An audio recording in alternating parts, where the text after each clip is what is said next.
What's going on, everybody? This is Gainz Gaming. Today we are going to be talking about 10 of the biggest mistakes you can make in Rise of Kingdoms and why you should be avoiding them at all costs. And so this isn't in any particular order of what mistakes are the worst, but all 10 of these mistakes are things that you really should try to avoid and things that will really just up your game in Rise of Kingdoms and allow you to be the most efficient player possible. So first of all, one of the biggest mistakes that you can make, especially in the early game, is not doing Expedition. This is one thing I don't see a lot of people talking about, but finishing Expedition is not really that hard. I mean, I have farm accounts that are already in the 60s for the levels, and they're still under 30 million power, so it really isn't anything that is too hard to complete. But once you do finish all the way up to level 80, you do get a lot of daily rewards. And so the biggest things you're going to get are the chest with Ethel in them, these Treasure of the Warrior Queen. And so every time you see these little green ones here, so they're at different levels of the expedition, you're going to be getting these Treasure of the Warrior Queens. And every single day you can get up to 12 of these if you max out the expedition. And so if I can show you here, if we open up 12 of these Treasure of the Warrior Queens, I have 984 saved up. But if we open up 12, you can see you do get Ethel sculptures and you also get silver keys. You do also have the chance to get epic commanders and legendary commanders, as well as gold keys. The universal legendary commander is extremely rare. I've opened up over 1,000 of these at a time and did not get one, but other times I've opened on my farm account and got one, with opening like 5. So it is very rare, and so don't expect a ton of those. But the biggest things you're going to get from that is the Ethel heads, and the reason why that's so important is because in the Alliance shop, after you finish expertising Ethel, you can come into here and you can trade in your Ethel sculptures for Alliance currency. And so this goes a really, really long way.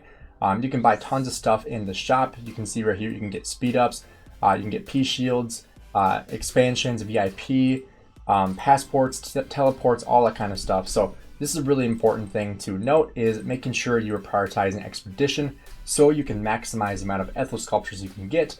And one funny thing I want to talk about here before I move on to number 9, but before you could turn in Ethel heads, you haven't always been able to do this, but before you could turn in Ethel heads, you would have like just hundreds and hundreds or thousands of these Ethel sculptures that would be completely useless, and just as useless as an expertise commander like Charles Martel, where I have extra heads in because I have him expertise. And so I was like, well, I don't really have any use for her, and so I was still working on Alexander the Great in KVK2.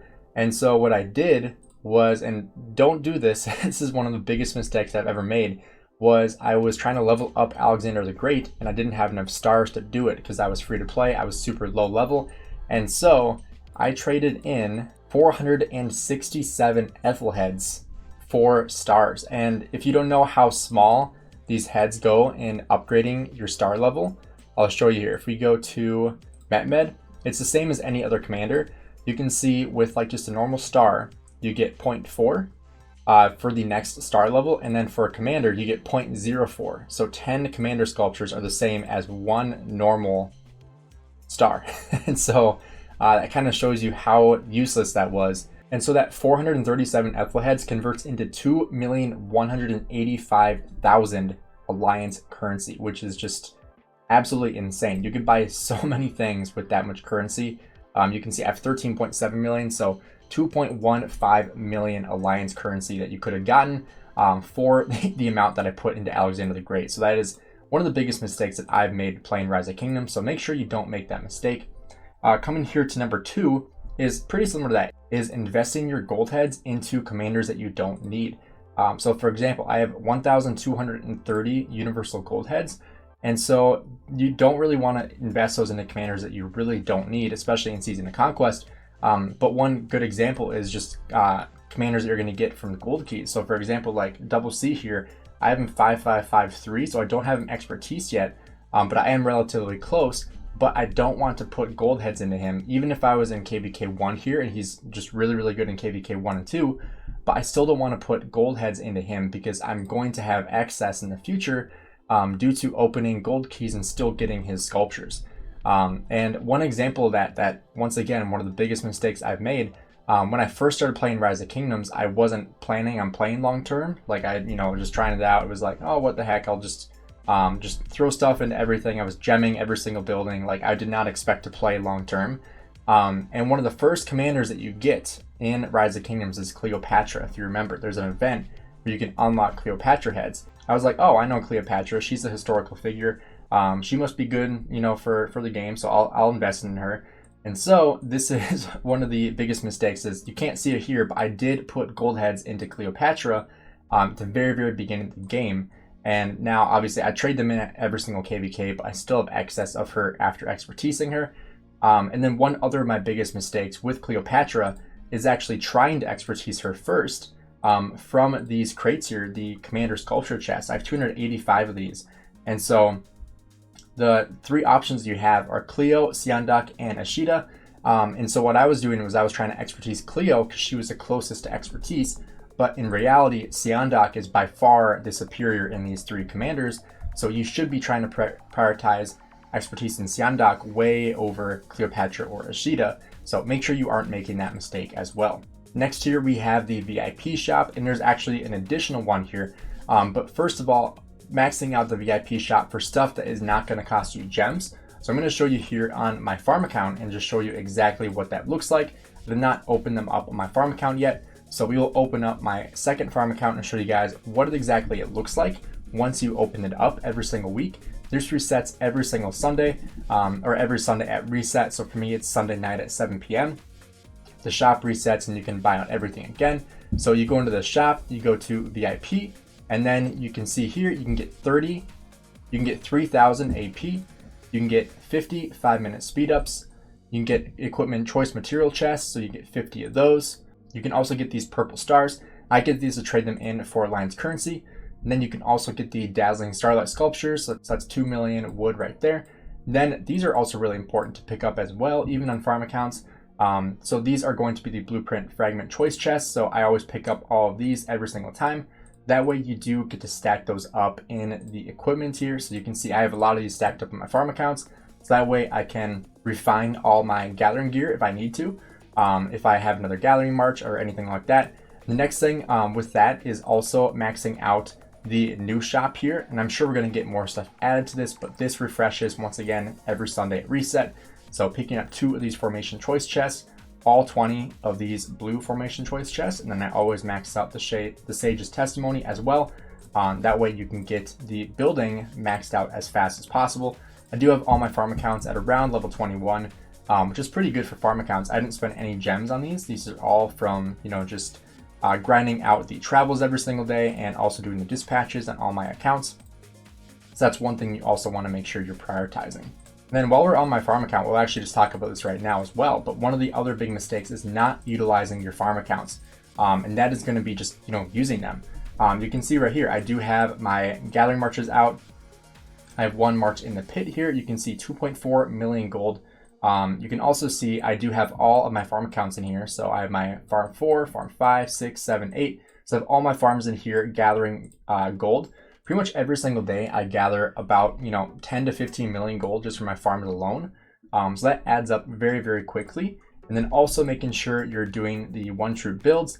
That way you're getting your alliance currency because, you know, you can get 20,000 every single day. And this does add up for your account as well, which you can buy stuff in here as well. I haven't traded in any of this stuff. You can see I have tons of blueprints saved up, but making sure you're prioritizing the one true builds, you are making sure your farms are active, you know, contributing to your farm alliance. We do have a requirement in my farm account for this alliance to make sure you're doing at least 100,000 build minutes every single week. So that's 5 days a week of getting the 20,000 daily points for building. So that's just 20,000 minutes. Which is about like 8 hours. So every single time I go to sleep or like when I wake up, I put my one troop in there, make sure it's back before reset. That way, you know, you get the full amount of the currency. Next here, we have one of my biggest mistakes playing Rise of Kingdoms, and that is actually the opposite, which is quitting Rise of Kingdoms, because you lose so much value when you're not logging in every single day. When it comes to, you know, just daily events. And the biggest thing I think is just VIP. Because if you're not logging in every single day, even if you're just logging in, collecting your VIP and logging off, that's totally different. But what I mean by quitting is like not even logging in whatsoever. And the reason why that's so important is because, you know, 30 days of just logging in, say you quit for a month, you want to take like a month break. So that's 90 gold heads that I would lose out on at my current VIP. And obviously the higher VIP you are, the more gold heads you're going to get. So VIP 14 is really like the biggest cutoff for gold heads. because after that you get 3 gold heads a day, and that is true all the way through VIP 18. But then VIP 13 and 12 is 2, and then 10 and 11 are both 1.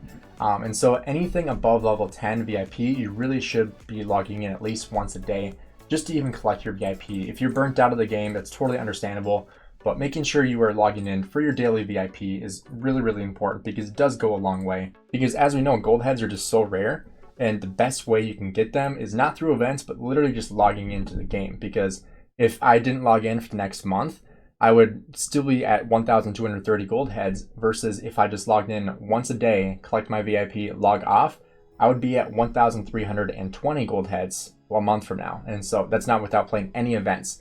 So logging in every single day is really important just for, your account progression and just loading up on your gold heads. If you're saving up for new commanders. So for me, I'm saving up for Zhu Lang or potentially XY William. Going to see how Zhu Lang looks, and if he is really good, I'll probably pair him with Nebu and Expertise Nebu as well. But I am waiting for that. But that's one thing to take into account, is just making sure you're saving up your gold heads and you're just logging in every single day and staying active is huge. Then one big mistake that I've seen as well from especially early players, later in the game it's not as important, but that is not farming guardians, and especially KVKs 1 and 2 when you're still trying to level up your commanders. I can try to find one that hasn't been killed yet, but I don't know if that's going to be possible. I'll go to one of these outer zones. So right here, so you can see if you kill these, you do get XP for your commanders. So if you are using your 5 marches, it's 35,000 XP, which is huge in the early game. So making sure you are prioritizing the guardians every single day if you are grinding them with a group, especially in KVK 1, it's really important because you are going to be low on your experience totems. Versus in the late game, I've seen a lot of people comment on videos like, how do you have so much XP? It's because I haven't had to use this in so long. Unless a new commander comes out and I bring in a level 60, I don't use this. So it just loads up from, doing barbarians, doing from, barbarian forts, events, stuff like that, even just keys as well. It loads up very, very quickly, and it just keeps on coming. So making sure you're prioritizing the guardians, and then also really, really big, especially in the early game, is doing barbarian keeps. And so when you do barbarian keeps, you are going to get different rewards, including materials, stars, XP, speed ups, gems, all that kind of stuff. But when you also kill the boss, I don't have any that I can show you right now, but you can also get blueprints. And so the blueprints you're going to be looking for are going to be right in here. So you can get the Silent Trial, you can get Delaine's Amulet. These all come from barbarian keeps. One really good one that you can look into as well is going to be the Pendant of the Eternal Night. This one also comes from barbarian keeps, defeating the Swindler. So this gives you skill damage. I haven't seen a lot of people with these, but that comes from entirely just grinding all of those barbarian keeps, which personally I never really did when I first started the game, because I didn't understand how important they were. Plus people would do them, just so religiously that would be nearly impossible to even have the opportunity to do it. And so making sure you're prioritizing that, if nobody else is, you can really get a big edge on your competition. And then as you can see right there, I did send out a march for a barbarian fort. That's one of my other tips here, is making sure you are not letting your AP sit idle. I've seen so many people send screenshots of their account and being like, how can I gain power? How can I be more efficient? Their AP bar is completely full when they send that picture. And I'm like, dude, just spend your AP, and that's just the best way to improve your account. Because especially if you are doing events such as this event we have right now, Strategic Reserve, you can get these boxes here. And so you can get them from collecting resources in your city, collecting resources, and killing barbarians. And so these are going to be really good for just doing your daily activity of killing barbarians, collecting your resources. You can get a lot of stuff from them, speed ups, gems, resources, stuff like that. But making sure you are using your AP, whether it is doing barbarian forts, which is probably preferred because it is going to help your alliance as well. You can see right here, when I collect from my alliance, I do also get AP back. And then now when you are hitting barbarian forts, you are getting more AP when you hit barbarian forts. They did make it a lot worse for you when they nerfed barbarian forts, because you used to be able to get basically unlimited AP from your alliance. So if you were rallying 100 forts a day, you could be getting so much AP from your alliance, whereas now they cap it at 7,000 every single week. So you really have to make sure you are hitting barbarian forts so you can get these AP recovery pots even faster, because you can only get these if you are in the rally on top of that 7,000 every single week. So making sure that you are the one doing the rallying is really important for that account progression, and also making sure your AP isn't idle, because that's the best way you can get speed ups, resources, gems, is hitting barbarian forts, hitting barbarians. Just the speed ups that you get from it is insane. And so making sure you're not, just letting your AP sit idle is really, really important. And probably one of the biggest things I've seen people do when they're not very active is they just don't even use their AP, which you could use very, very quickly by, logging in once every 3 hours and hitting 3 barbarian forts. Like, that's 450 AP. You do that twice a day, 3 times a day. That's pretty much all your AP for the day. So it's not a whole lot of work, and plus it helps your alliance a ton, because you do get these treasure of the purple crystal, or blue or green, whatever your crystal level is, which you do get about 18 hours of speed ups every single time on average, which adds up very, very quickly as well. All right, the next tip I have here is actually around equipment, and this is especially for newer players, which is not crafting legendary equipment if you don't already have epics or blues done. I've seen so many people send me pictures of how's my gear look, and they basically have all blue gear. I'll show you here. So they have like a full windswept set, and then they craft like one of the most expensive weapons in the game. Like, they craft the dragon's breath bow, and it's like, dude, why would you craft one of the most expensive weapons in the game when you don't even have all purple equipment? And so, like, I've seen so many people send me pictures of that and like asking for help on their equipment, and they basically have all blue or all even green and then 1 legendary. I know it's like it's a huge rush to craft a legendary equipment or accessories or stuff like that, but I would say if you aren't already like full special talented purple sets, you shouldn't even be thinking about crafting legendaries, because they're just so much more expensive. And plus, a lot of times the special talented epic equipment is just as good, if not better, than the unspecial talented legendary. For example, like the weapon here for the golden age, I get 17% archer defense versus crafting the legendary would be 20%. So I'm only losing 3%, and it's like 1/4 the cost of materials. And so making sure you're not wasting your materials on crafting legendaries when the rest of your gear isn't very good, or when you only have 1 set of good gear and then the rest are all like greens or whites or like blues. You have 1 like full legendary gear. Unless you're a rally lead and you're in KVK 1 or 2, you shouldn't be doing that. Your gear should be pretty much all equal, if not close to being equal. And so that's one of my biggest tips when it comes to that. And then finally, the last tip I have is pretty relevant to that as well, which is refining.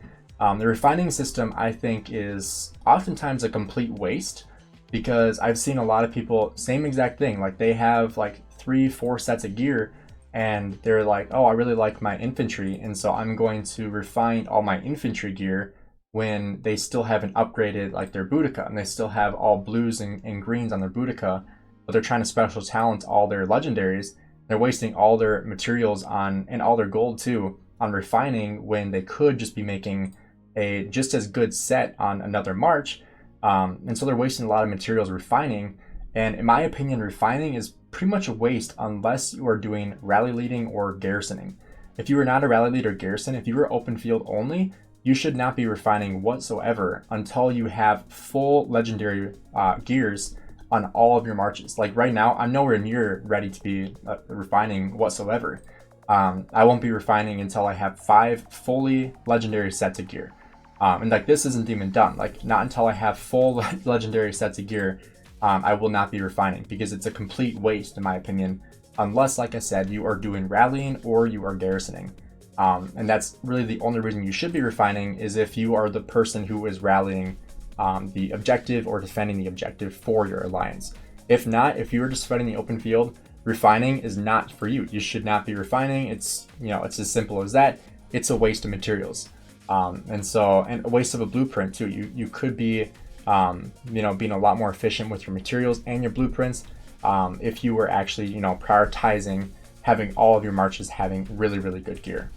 And to end the video here, I want to show you guys actually the biggest mistake I have ever made in Rise of Kingdoms. If you guys have stayed this long, really appreciate it. But if you guys have, you are going to be scarred for the rest of your life seeing this.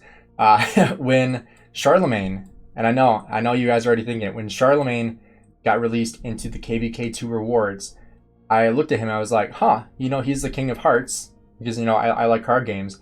And so I was like, oh, he must be good. He's leadership, conquering, skill. I was like, oh, he must be pretty good. And you can already see, I have him 5-1-1. And so when I got him in KVK2 after winning KVK2, or winning his heads, I was like, he like his skill looks really cool. I think he's probably gonna be good. And I didn't look him up whatsoever, or even look at his skills. But I was like, oh, 1400 damage, that's a lot of damage. And this is, early before I was, taking the game seriously. But brace yourself here. I put 40 legendary commander sculptures into Charlemagne after unlocking him from KVK, getting the 10 heads. So I wasted 40 gold heads on Charlemagne. So if you're ever feeling bad about yourself, just remember, your favorite YouTuber, Gainz Gaming, put 40 gold heads into Charlemagne. One of the biggest mistakes and the funniest mistakes I've ever made in Rise of Kingdoms. So once again, if you guys stayed this long, thank you so much for watching the video. Hope you guys enjoy the rest of your day. I'll see you later.